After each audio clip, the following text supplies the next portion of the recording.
नमस्कार, मी डॉक्टर शिवारी वाघ, संचालक aspire एज्युकेर institute, Chhatrapati Sambhajinagar. विद्यार्थी मित्रांनो, ॲस्पायर एज्युकेर इन्स्टिट्यूटच्या माध्यमातून महाराष्ट्रामधील विद्यार्थी व पालकांसाठी वेगवेगळ्या परीक्षेच्या संदर्भानं परिपूर्ण मार्गदर्शन त्या ठिकाणी केलं जातं. रजिस्ट्रेशनपासून ॲडमिशनपर्यंतचे जे काय टप्पे असतात, हे सगळे प्रक्रिया पूर्ण करून देण्याचं काम आपण गेल्या 8 वर्षापासून करतोय. या प्रक्रियेमधला पहिला जो टप्पा असतो, तर त्या संदर्भानं आपण या व्हिडिओमध्ये आता चर्चा करणार आहोत. मूलतः ज्याही कोर्सला तुम्हाला प्रवेश घ्यायचा असेल, तर त्यामध्ये पहिला टप्पा असतो त्या परीक्षेसाठीचा अर्ज आपण करणे. त्यानंतर आपण परीक्षा अटेंड करतो. परीक्षा झाल्यानंतर रिझल्ट अनाऊन्स होतो आणि रिझल्ट नंतर फर्दर ॲडमिशन प्रोसेस सुरू होते. म्हणजे एकूण हे जवळजवळ 4 टप्पे आहेत असं आपण गृहीत धरूया. तर या संदर्भानं 2026-27च्या प्रवेश प्रक्रियेच्या संदर्भानं प्रक्रिया सुरू झालेली आहे. यासाठी महाराष्ट्र सिटी सेलच्या वतीनं काही प्रवेश प्रक्रिया राबवली जाते आणि काही NTA वतीनं प्रवेश प्रक्रिया राबवली जाते. म्हणजे परीक्षेच्या संदर्भानं आपण बोलतोय. तर पहिले सिटी सेलच्याबद्दल बोलूया आपण. NTA कडनं ज्या UG लेवलच्या परीक्षा घेतल्या जातात, त्याच्यामध्ये JEE मेन्स 2 वेळेस त्यांच्या वतीनं कंडक्ट केली जाते, नीट परीक्षा कंडक्ट केली जाते, CVET परीक्षा कंडक्ट केली जाते आणि इतर बऱ्याच परीक्षा त्यांच्या वतीनं कंडक्ट केल्या जातात. तुर्तास JEE मेन्सचा पहिला टप्पा पूर्ण झालेला आहे, परीक्षासुद्धा संपलेली आहे. पुढच्या सेकंड टप्प्याच्या संदर्भानं लवकरच अर्ज प्रक्रिया सुरू होईल. नीटची अर्ज प्रक्रिया लवकरच सुरू होईल. परंतु महाराष्ट्र सिटी सेलच्या वतीनं सुद्धा खूप महत्त्वाच्या काही परीक्षा त्या ठिकाणी घेतल्या जातात. त्या नेमक्या कोणत्या आहेत, आपण कुठल्या परीक्षेला अर्ज केले पाहिजे, कोणत्या अर्ज आता सध्या सुरू झालेले आहेत, हे थोडक्यात आपण या व्हिडिओच्या माध्यमातून पाहणार आहोत. त्यामुळे जे 12वी सायन्सला असणारे विद्यार्थी असतील किंवा जे रिपीटर्स असतील, अशा दोन्ही विद्यार्थ्यांच्या संदर्भानं हा व्हिडिओ अतिशय महत्त्वाचा आहे. त्यामुळे आपण हा व्हिडिओ शेवटपर्यंत पहा आणि गरजू मुलांना नक्की शेअर करा.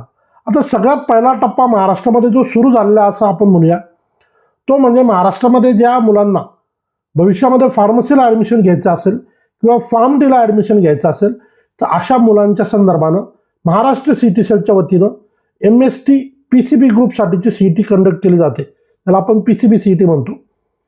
तर याची अर्ज प्रक्रिया ऑलरेडी सुरू झालेली आहे आणि ऑफिशियली जे काही नोटिफिकेशन आहे त्यानुसार 12 फेब्रुवारी याची अर्ज प्रक्रियेची शेवटची तारीख आहे. याचसोबत महाराष्ट्रामध्ये भविष्यात ज्या विद्यार्थ्यांना इंजिनिअरिंगला प्रवेश घ्यायचा असेल, तर त्या मुलांच्या दृष्टीनं महाराष्ट्राची PCM CET अतिशय महत्त्वाची असते. बऱ्याचदा मुलं JEE मेन्सला फोकस करत असताना CETकडे दुर्लक्ष करतात. तर जे मुलं JEE मेन्सची तयारी करत आहेत, अशा सर्व विद्यार्थ्यांना किंवा जे फक्त CETची तयारी करत आहेत, अशा सगळ्या विद्यार्थ्यांना मी आवर्जून सांगेल, CETला दुर्लक्ष करू नका. कारण महाराष्ट्रातल्या टॉपमोस्ट कॉलेजेसला जवळजवळ 85% सीट्सचा कोटा हा CET थ्रू भरला जातो. त्यामुळं CETला कुठेही कमी न लेखता PCM CETची सुद्धा अर्ज प्रक्रिया आपण त्या ठिकाणी करावी. याची सुद्धा अर्ज प्रक्रिया पूर्ण करण्यासाठी 12 फेब्रुवारी ही अंतिम तारीख असेल. नंतर कदाचित लेट फीसनं डेट वाढू शकते, पण तुर्तास ऑफिशियली 12 फेब्रुवारी ही अंतिम तारीख आहे.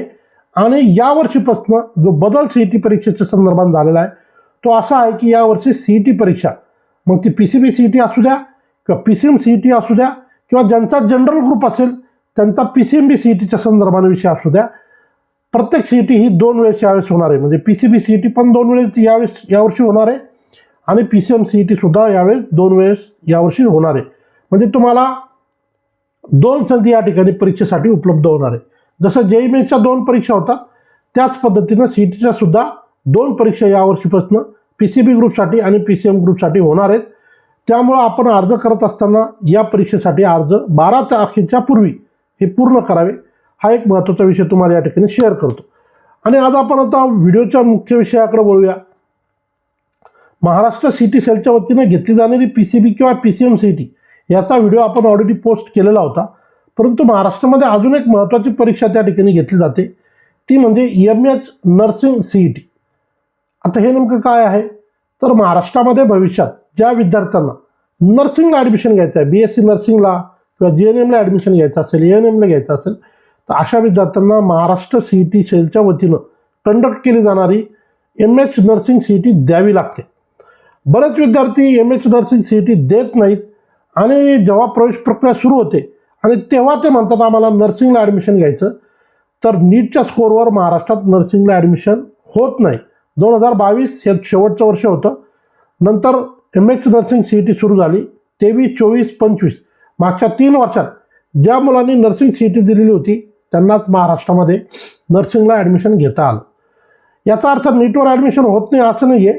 नीटवर सुद्धा BSc नर्सिंगला ॲडमिशन घेता येतं, परंतु ते MCCच्या वतीनं जे ऑनलाईन पोर्टल जे आहे सेंट्रल गव्हर्नमेंटचं MCCचं त्यांच्या वतीनं ती प्रक्रिया राबवली जाते आणि महाराष्ट्रामध्ये ॲडमिशन त्या ठिकाणी घेण्याची सोय उपलब्ध नसते. इतर राज्यामध्ये काही ठिकाणी सीट्स असतात, त्या ठिकाणी तुम्हाला MH नर्सिंग CETच्या शिवाय फक्त नीटच्या स्कोअरवर सुद्धा प्रवेश प्रक्रियेला भाग घेता येतो. स्कोअर असेल, मेरिट असेल तर ॲडमिशनसुद्धा मिळतं. पण महाराष्ट्रामध्ये जे काय महत्त्वाचे कॉलेजेस आहेत, गव्हर्नमेंटचे असतील, प्रायव्हेट नर्सिंग कॉलेजेस असतील, तर त्या ठिकाणी MH नर्सिंग CET देणं त्या ठिकाणी बंधनकारक आहे.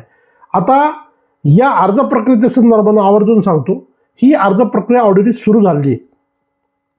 24 जानेवारीला ही अर्ज प्रक्रिया सुरू झालेली आहे आणि 24 फेब्रुवारी या अर्ज प्रक्रियेचा शेवटचा दिवस आहे. अजूनही जवळजवळ बऱ्यापैकी कालावधी उपलब्ध आहे. सो ज्या ज्या विद्यार्थ्यांना भविष्यात BSc नर्सिंगला प्रवेश घ्यायचा असेल किंवा एक पर्याय हाताशी असावा म्हणून दोन्ही केसमध्ये आपण महाराष्ट्राची नर्सिंग CETचा अर्ज करा. जेव्हा ही परीक्षा होईल तेव्हा या परीक्षेला आपण सामोरं जा आणि एक पर्याय आपल्याकडे उपलब्ध करून घ्या. जसं मी सुरुवातीला उल्लेख केला की महाराष्ट्रामध्ये MH नर्सिंग CET दिली असेल तरच BSc नर्सिंगला प्रवेश घेता येतो. याला जोडून एक विषय अजून सांगतो, या रजिस्ट्रेशन प्रक्रियेत जाताना आपण फक्त रजिस्ट्रेशन करून उपयोग नाही, ऑफिशियल जे पेमेंट आहे ते आपल्याला त्या ठिकाणी भरावं लागेल आणि टेंटेटिव्ह जी काय डेट आहे एक्झामिनेशनची तर ती डेट आहे मे महिन्यामध्ये साधारण 6/5/2026 आणि 7/5/2026 म्हणजे 2 दिवस ही परीक्षा जी आहे तर कंडक्ट होईल. यापैकी कुठल्याही एका दिवशी आपल्याला परीक्षा त्या ठिकाणी द्यावी लागेल. सो जे विद्यार्थी महाराष्ट्रामधील BSc नर्सिंगचा भविष्यात पर्याय ठेवू इच्छितात अशा मुलांनी या वेळापत्रकानुसार आपली अर्ज प्रक्रिया नक्की पूर्ण करा, जेणेकरून भविष्यामधला एक पर्याय तुमच्याकडे उपलब्ध राहील, एक परीक्षा तुम्हाला त्या ठिकाणी देता येईल आणि ऑप्शन्स आपल्याकडं उपलब्ध होत जातील. असं PCB CET आहे, PCM CET आहे, MH नर्सिंग CET आहे.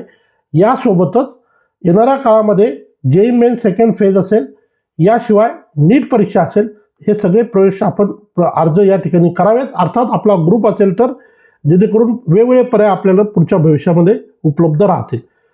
सो या संदर्भात हा एक महत्त्वाचा व्हिडिओ तुम्हाला मी शेअर केला आहे. भविष्यात नर्सिंग करू इच्छिणाऱ्या विद्यार्थ्यांसाठी किंवा ज्यांना महाराष्ट्रामध्ये फार्मसी करायचे, इंजिनिअरिंग करायचे अशा विद्यार्थ्यांसाठी सुद्धा आपण MST CET परीक्षेबद्दल सुद्धा सुरुवातीलाच व्हिडिओच्या माहिती दिलेली आहे. त्यामुळे आपण हा व्हिडिओ गरजू मुलांना शेअर करा. जे मुलं 12वी ॲपियर आहे, सायन्स ग्रुपचे, PCB किंवा PCM ग्रुपचे किंवा PCMB ग्रुपचे अशा मुलांना हा व्हिडिओ नक्की शेअर करा.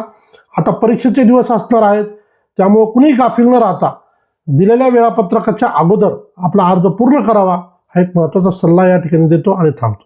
धन्यवाद.